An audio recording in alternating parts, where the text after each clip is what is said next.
लोक म्हणतात मुलींच्या टाईट जीन्स पाहून त्या राक्षसांचे जीन्स खवळतात म्हणे। चला एक वेळ हे मान्य केलंही हो, पण मग मला सांगा, आता या 3.5 वर्षांच्या लेकीसाठी कोण साडी शिवून देईल?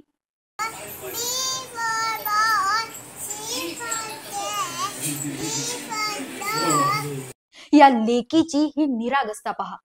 या लेकीला पाहून जो तिला ओरबडण्याचा विचार करत असेल, तो माणूस नसून तो माणसाच्या रूपात दडलेला हैवानच असू शकतो। मालेगावच्या लेकीचा हा काही सेकंदाचा व्हिडिओ व्हायरल झालाय।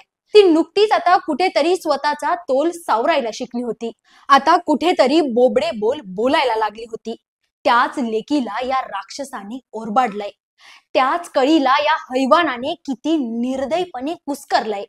त्याच चिमुरडीला ओरबाडून त्याने अक्षरशः दगडाने ठेचून ठार मारलंय। बाप रे, काय म्हणावं या नीच प्रवृत्तीला।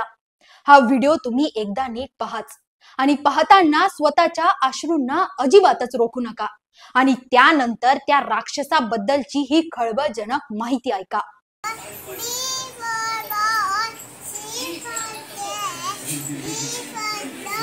माझ्या 3.5 वर्षीय मुलींवर बलात्कार झाला।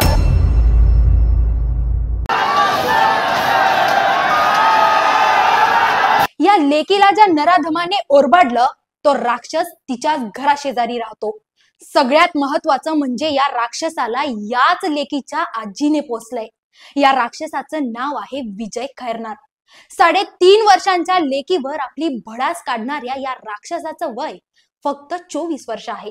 हा राक्षस अनाथ आहे, याला आई वडील नाही, हा पोट भरण्यासाठी सेंटरिंगचं काम करतो आणि सगळ्यात महत्वाचं म्हणजे याने ज्या लेकीचा घात केला त्याच लेकीची आजी याला डब्बा पुरवायची। म्हणजे नमक हरामने ज्यांचं खाल्लं त्याचाच घात केलाय। हे सगळ्यात जास्त शॉकिंग होतं। हा राक्षस म्हणजे विजय खैरनार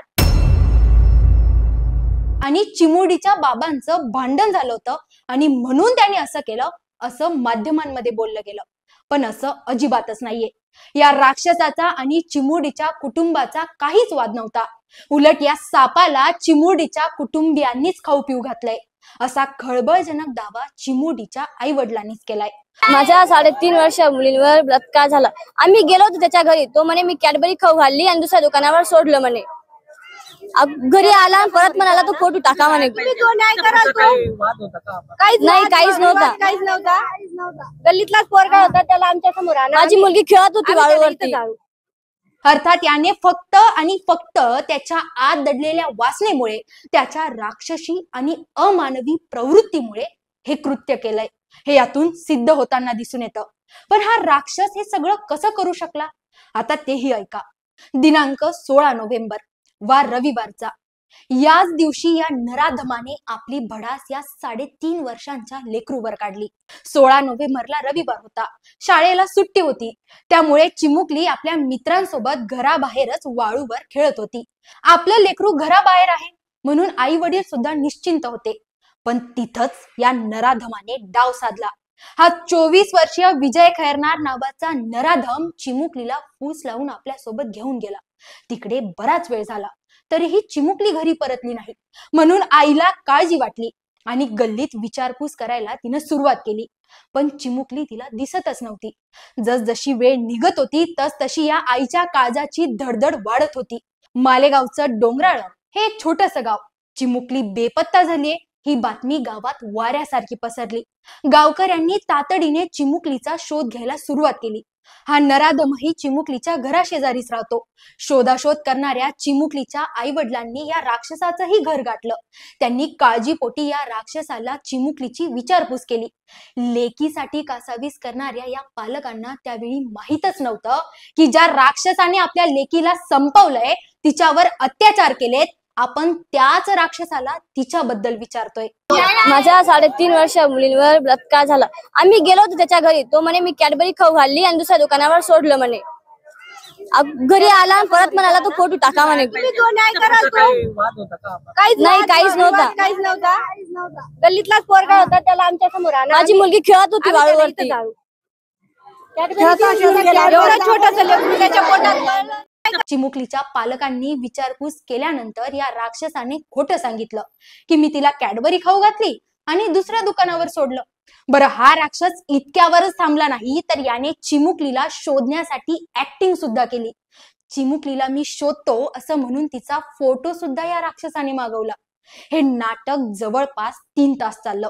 कितीतरी वेळ शोधाशोध सुरूच होती आणि त्यातच या नराधमाने केलेलं पाप जगासमोर आलं. गावाबाहेर असलेल्या मोबाईल टावर जवळ या चिमुकलीचा मृतदेह आढळला.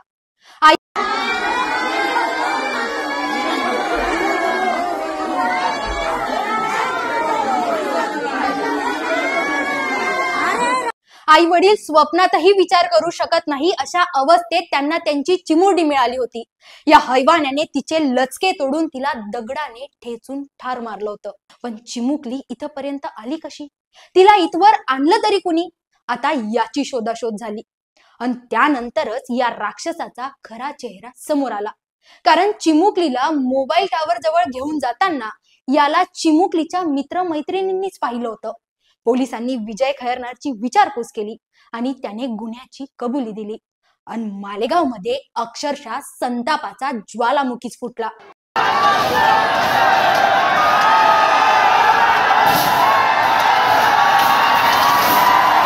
मालेगावात या नराधमाला संपवण्यासाठी लोकांनी प्रचंड आक्रोश केला. तब्बल 200 ते 250 लोकांवर सरकारी कामात अडथळा निर्माण केला म्हणून या आरोपाखाली गुन्हे सुद्धा दाखल झाले. पण तरीही लोकांनी अद्याप माघार घेतली नाहीये. आज या घटनेला 10 दिवस उलटले तरीही नराधमाला शिक्षा का होत नाहीये म्हणून अजूनही लोकांमध्ये प्रचंड आक्रोश आहे. डोंगराळेत आता पोलीस चौकी येणार म्हणे. गावकऱ्यांना असं आश्वासन गिरीश महाजन देऊन गेलेत. मालेगावच्या DYSP ची बदली पण होणार म्हणे असं आश्वासन सुद्धा दादा भुसे देऊन गेले. पण याने काय होणार आहे? निषेध करतो, तुमचा अधिकार करतो. एकीकडे माननीय मुख्यमंत्री महोदय, माननीय उपमुख्यमंत्री महोदय, संपूर्ण महाराष्ट्राची जनता त्या आरोपीला फाशीची शिक्षा झाली पाहिजे म्हणून आपण पाठपुरावा करतो आहोत. आता फक्त आणि फक्त न्यायच हवा अशी मागणी आजही मालेगावकर आणि अख्खा महाराष्ट्र करतोय. केस फास्ट ट्रॅक कोर्टात चालावी आणि त्या राक्षसाला कायद्याने शिक्षा व्हावी अशी एकच मागणी आहे. ही मागणी पूर्ण झालीच तर अशा चिमुकल्यांवर हात टाकायला असे राक्षस धजावणार नाहीत. ही मागणी पूर्ण झालीच तर अशा चिमुकल्यांवर हात टाकायला असे राक्षस धजावणार नाहीत. नाहीतर आज जे मालेगावात घडलं ते उद्या कुठल्या तरी दुसऱ्या गावात कुणाच्या तरी घरात सुद्धा घडू शकतं. आणि म्हणून या सगळ्या प्रकरणाबाबत तुम्हाला काय वाटतं कमेंट करून नक्की सांगा. धन्यवाद.